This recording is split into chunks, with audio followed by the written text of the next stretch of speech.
Hello again and welcome back to Microsoft Project 365 for Scrum, Kanban and Hybrid Projects. Here we are in Module 2, and here we're going to continue looking at the various attributes when using Scrum. So in Module 2 we'll be looking at Scrum commitments and what's known as artifacts. Let's make a start right away. So what do we mean by Scrum artifacts and commitments? Well, there are just 3 artifacts in Scrum.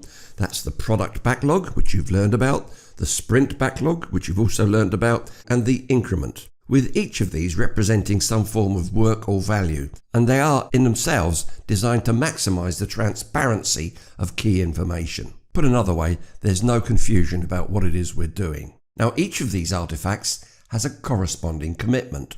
Remember I was talking about goals? Let's now put some definitions around those. So the commitment for the product backlog, as shown over here, is of course the complete list of all of the features of the project. Therefore, it's the product goal, that is the end product, if you will, of the project itself. For the sprint backlog, naturally enough, then the commitment is to the sprint goal. And for the increment commitment, it is something called the definition of done. All of these we're about to describe. So these commitments exist to reinforce empiricism and the Scrum values for the Scrum team, along with their stakeholders, while at the same time providing better focus on how to align teams to the goals and these very firm concrete steps needed to turn them into a reality. Let's start off then with the sprint goal. Now, this is the single objective for the sprint, and it enables the team to focus on what the purpose of the sprint is, what do all these things add up to, what is it we're trying to achieve, and what is it that we are trying to accomplish. Put simply, the sprint goal answers the most important question in Scrum: why? Why are we doing this?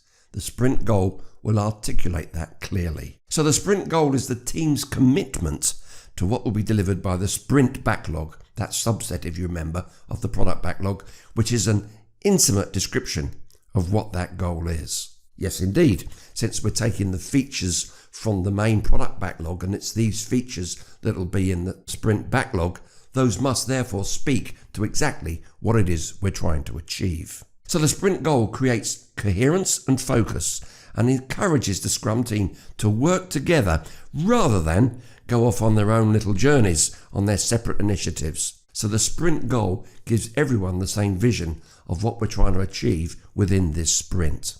What then is the product goal? Well, a Scrum team commits to delivering something of value, naturally enough, and this is called the product goal. Now, it has a clear boundary.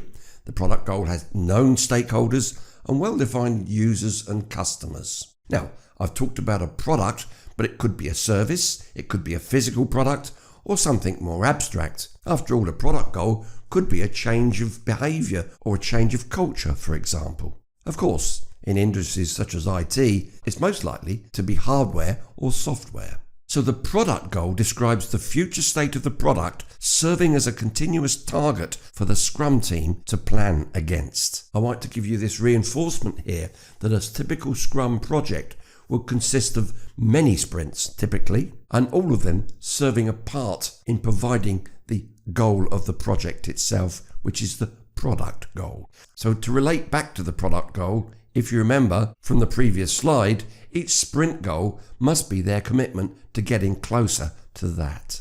The definition of done, meanwhile, is the team's commitment to deliver quality and value in every product backlog item that they create. So the definition of done is a sort of a checklist of the types of work that the team is expected to successfully complete by the end of the sprint, before the team can declare its work to be potentially shippable. Do you remember that term? Indeed, a bare minimum definition of done should yield a complete slice of product functionality, one that has been designed, built, integrated, tested and documented, and will deliver validated customer value. Okay? You may have heard the term acceptance criteria also to apply to product backlog items. So going back to the product goal here, that is contained in and of itself within the product backlog. The rest of the product backlog emerges to define what exactly will fulfill the product goal. Do you remember I said the product backlog is a prioritized list and that it is constantly groomed and updated? Well, this is what we're referring to here. Let's continue on that definition of done. It's a formal description of the state of the increment when it meets those quality measures required for the product. And indeed, the moment a product backlog item, one of these features here, meets the definition of done, an increment is born. It is the team's commitment to quality and value. Indeed, if something does not meet this definition, it can't be released and should never be demonstrated at the sprint review. Do you remember that? Where it's often demonstrated to customers and users. And the definition of done gives the Scrum team what standards they need to meet to be finished with a product backlog item. A product backlog item, any one of these shown in the product backlog. And the team therefore commits to reaching that product increment at the end of each sprint. The definition of done, therefore, gives you one of the greatest deliverables in Scrum. Interestingly, it's the work not done by showing Scrum teams where to stop. Even in traditional projects, as you come to the end of a project, there's a temptation to carry on working, gold plating stuff, and that is one of many reasons why projects can go over budget. So the definition of done clarifies exactly the scope, if you will, of when the increment is complete. And this aids and abets the Scrum team members to have the courage to do the right thing and to work on tough problems.